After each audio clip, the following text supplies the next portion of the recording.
لائیں کہیں کہ ہمارا رب اللہ ہے، پھر اس پر جم جائیں۔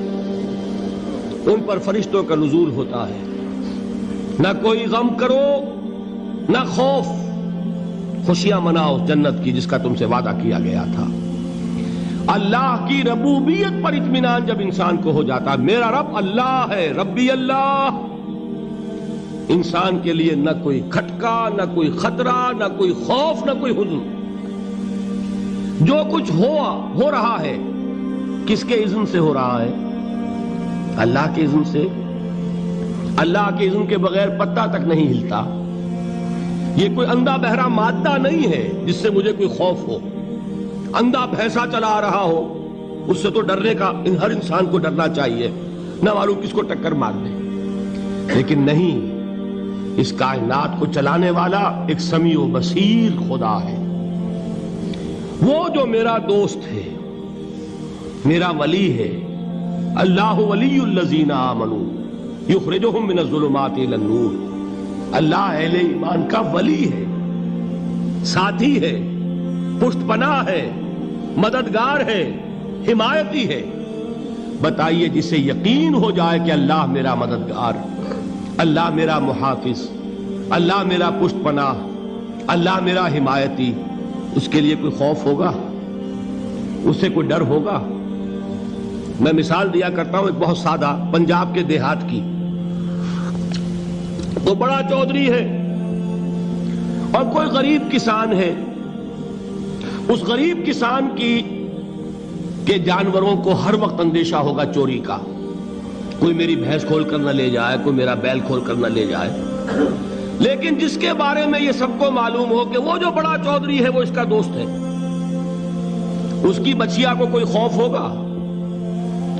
اس کی بھینس پر کوئی ہاتھ ڈالے گا؟ اسے کوئی اندیشہ ہوگا؟ نہیں۔ کیوں؟ کہ وہ بڑا چودھری، بڑا اس کا یہاں کا سردار، جاگیردار، سب کو معلوم ہے وہ میرا دوست ہے، کوئی میرے خلاف اقدام نہیں کر سکتا۔ اس دنیا میں یہ چھوٹی سی بات اگر آپ کے دلی اطمینان اور سکون کا باعث بن سکتی ہے تو ذرا تصور کیجئے۔ میں لفظ تصور استعمال کروں گا صرف اس لیے کہ اس کا ہم جس کو کہتے ہیں ادراک اور شعور کر نہیں سکتے، اگر کے ساتھ کر سکتے۔ اگر یقین ہو کہ اللہ میرا مددگار اور یقین ہو کہ اللہ ہر آن میرے ساتھ ہے، پھر کوئی خوف، کس کا خوف؟ کوئی شے اللہ سے بالا تر ہے؟ کوئی قوت اس سے زیادہ طاقتور ہے؟ کوئی اس کے ارادے کو بدلنے والا ہے؟ کوئی اس کی مشیت کے آڑے آنے والا ہے؟ یہی بات ہے جو حضور نے فرمائی۔ یہ ایمان کا حاصل ہے لب لباب، کہ دیکھو اچھی طرح اس بات کو ذہن نشین کر لو، اگر تمام انسان مل کر تمہیں کوئی نقصان پہنچانا چاہے نہیں پہنچا سکتے، مگر جو کچھ اللہ نے لکھ دیا ہو، اور تمام انسان مل کر تمہیں کوئی نفع پہنچانا چاہے نہیں پہنچا سکتے، مگر وہ شے جو اللہ نے طے کر دی۔ آپ پھر میں کہوں گا ذرا طاری کیجئے، اسے فرض کیجئے، اسے سوچئے۔ اگر اس حدیث پر ہمارا دل ٹھکا ہوا ہو تو کسی سے ڈر ہوگا؟ یہ مجھے نقصان نہ پہنچا دے، یہ میری رپورٹ خراب نہ کر دے، یہ میری انکریمنٹ نہ رکوا دے، یہ میرا یہ نہ بگاڑ دے، یہ میرے یہ نقصان نہ پہنچا دے۔ اس کا ڈر، اس کا ڈر، اس کا خوف، اس کی خوشامد، اس کے لیے جا کر طرح طرح سے اپنی عزت نفس کو ذلیل کروانا اس کے سامنے، یہ سب کچھ کیوں کرتا ہے انسان؟ جب سمجھتا ہے کہ اس کے ہاتھ میں میرا کوئی نفع ہے، اس کے ہاتھ میں میرے لیے کوئی ضرر ہے، یہ مجھے کوئی غضب پہنچا سکتا ہے، یہ مجھے کوئی نقصان پہنچا سکتا ہے، یہ میرا کوئی کام بنا سکتا ہے، یہ میری کوئی ضرورت پوری کر سکتا ہے، اسی کا نام شرک ہے۔ جہاں آپ نے یہ سمجھا کہ غیر اللہ کے اندر کوئی طاقت موجود ہے، وہی شرک ہے۔ بتوں سے تجھ کو امیدیں، خدا سے نومیدی، مجھے بتا تو صحیح اور کافری کیا ہے؟ شرک تو یہ ہے جس پر بھی تمہیں یہ خیال ہے، کلمہ ہے یہ کلمہ سوم، لا حول ولا قوت الا باللہ، ذرا اس پر دل کو کبھی اگر آپ تصور کریں، پھر فرض کریں، دل ٹھک جائے اس پر، کوئی طاقت نہیں۔ یہی بات تھی جو شیخ عبد القادر جیلانی رحمۃ اللہ علیہ نے اپنی وصیت میں اپنے بچے سے کہی. 11ویں دینے والے ہیں، لیکن حضرت شیخ عبد القادر جیلانی کی وصیت اور تعلیمات کو کتنے لوگ ہیں کہ جانتے ہو؟ یہ جن مقامات تک پہنچے ہیں وہ کس چیز کی بدولت پہنچے ہیں؟ انہوں نے جو پیغام دیا وہ کیا تھا؟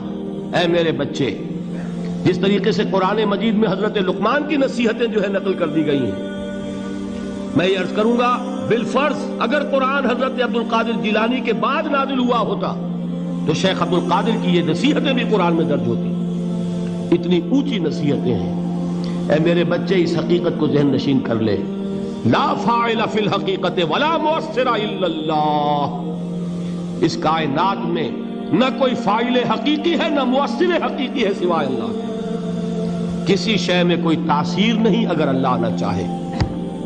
آگ جلا نہیں سکتی اگر اللہ نہ چاہے. پانی ڈبو نہیں سکتا اگر اللہ نہ چاہے. زہر ہلاک نہیں کر سکتا اگر اللہ نہ چاہے. کوئی چیز فائدہ نہیں پہنچا سکتی اگر اللہ نہ چاہے. تو در در پہ کیوں سر جھکاتے ہو؟ در در پر کیوں جبیں سائی کرتے ہو؟ سب کے سامنے کیوں ہاتھ پھیلاتے ہو؟ ایک اللہ سے مانگو. ایک اللہ کے سامنے زمین پر اپنی جبین رکھو. لا فاعل فی الحقیقت ولا مؤثر الا اللہ. نظر آتا ہے ہمیں کہ پانی پیاس بجھا دیتا ہے. پیاس بجھانے کی صلاحیت پانی میں نہیں ہے، اللہ کے اذن سے. کھانا بھوک مٹا دیتا ہے، بھوک مٹانے کی صلاحیت کھانے میں نہیں ہے، اذن رب میں. دیکھیے یہی یقین تھا. حضرت موسیٰ علیہ السلام کا واقعہ یاد کیجئے. سامنے سمندر آ گیا ہے، قوم دیکھتی ہے پیچھے کہ گرد و غبار کا طوفان ہے. معلوم ہوا کہ فرعون اپنے لشکر سمیت آ گیا ہے. لشکر جب چلتا تھا تیز رفتاری کے ساتھ تو گرد و غبار کا جو طوفان اٹھتا تھا اس کا تصور کیجئے. اور لمحہ بلمحہ وہ قریب آ رہا ہے. پوری قوم نے کیا کہا؟ اے موسیٰ انا لمدرکون، اے موسیٰ ہم کو پکڑے گئے. قرآن مجید نے تو یہاں وہ باتیں نہیں لکھی ہے، لیکن تورات میں یہ درج ہے کہ بنی اسرائیل جھگڑنے لگے، دست و گریبان ہو گئے موسیٰ کے ساتھ. موسیٰ ہمیں یہاں مروایا لا کر، اس سے تو ہم ہی بہتر تھے. وہاں کھانے کو ملتا تھا، زندگی تو تھی، بیگار ہم کر رہے تھے، موت تو نہیں تھی. اب جو کچھ ہوگا اس کا تصور کرو، جس طریقے سے ہمارے ٹکڑے اڑائے جائیں گے. تو لڑ رہے ہیں حضرت موسیٰ علیہ السلام سے. یہ تورات کی تفصیل ہے. قرآن میں صرف اتنا آیا ہے، پریشان ہو کر انہوں نے کہا انا لمدرکون، موسیٰ ہم تو پکڑے گئے. اس وقت موسیٰ کا جواب کیا ہے؟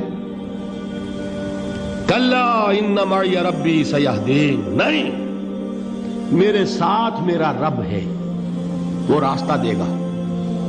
بتائیے کہاں راستہ نظر آ رہا ہے؟ یہ ہے ایمان بالغیب. راستہ نظر نہ آئے تب اللہ پر یقین ایمان ہے. جیب میں پیسے ہوں اور تب دل کو اطمینان ہے تو ایمان کس پر ہوا؟ پیسے پر، اللہ پر نہیں. جب وسائل و ذرائع نہ ہو اور پھر یقین ہو کہ اللہ مسبب الاسباب ہے، وہ اسباب کا پابند نہیں ہے، وہ اسباب کا محتاج نہیں ہے، اسباب اس کے محتاج ہیں. اگر یہ یقین ہے تو اللہ پر ایمان ہے. یہ نہیں ہے تو تمہارا ایمان اسباب پر ہے، وسائل پر ہے، ذرائع پر ہے، مادیات پر ہے، اللہ پر نہیں. اس وقت کہاں راستہ تھا؟ کوئی راستہ تھا؟ سمندر ہے اور ادھر سے لشکر آ گیا ہے. کلا ان معی ربی سیہدین.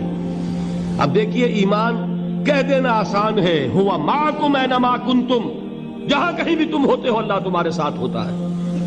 لیکن اس کا یقین قائم ہو جائے تو زمین و آسمان کا فرق واقع ہو جائے.